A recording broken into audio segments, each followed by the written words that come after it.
IPL 2026లో Chennai Super Kings అభిమానులకు గుండెలు పగిలి షాక్ తగిలింది.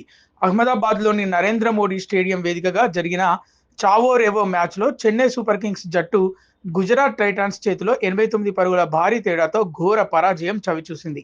230 పరుగుల భారీ లక్ష్యంతో బరిలోకి దిగిన చెన్నై జట్టు 20 ఓవర్లలో 8 వికెట్లు కోల్పోయి కేవలం 141 పరుగులకే పరిమితమైంది.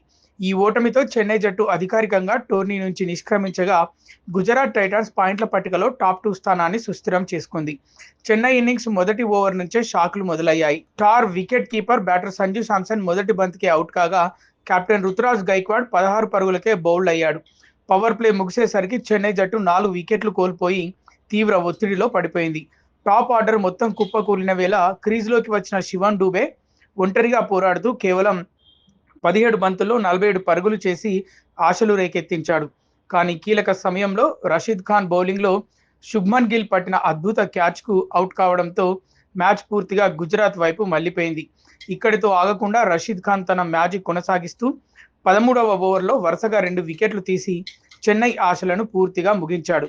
డివాల్డ్ బ్రూవిస్ సహా కీలక బ్యాటర్లు త్వరగా అవుట్ కావడంతో చెన్నై జట్టు పూర్తిగా కుప్పకూలింది. మరోవైపు టాస్ ఓడి మొదట బ్యాటింగ్ చేసిన గుజరాత్ టైటాన్స్ 20 ఓవర్లలో 4 వికెట్లు కోల్పోయి 229 పరుగుల భారీ స్కోర్ నమోదు చేసింది.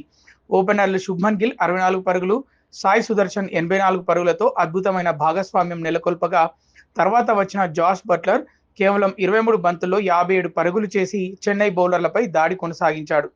చివరికి 13 మ్యాచ్ల్లో 7 ఓటములతో చెన్నై సూపర్ కింగ్స్ ఐపీఎల్ 2026 టోర్నీ నుంచి నిష్క్రమించగా గుజరాత్ టైటాన్స్ మాత్రం టాప్ 2లో నిలిచి ప్లే ఆఫ్స్‌లోకి దూసుకెళ్లింది. సీఎస్కే అభిమానులకు ఇది నిజంగా గుండెకోతే. గుజరాత్ ఫ్యాన్స్‌కు ఇది గ్రాండ్ సెలబ్రేషన్.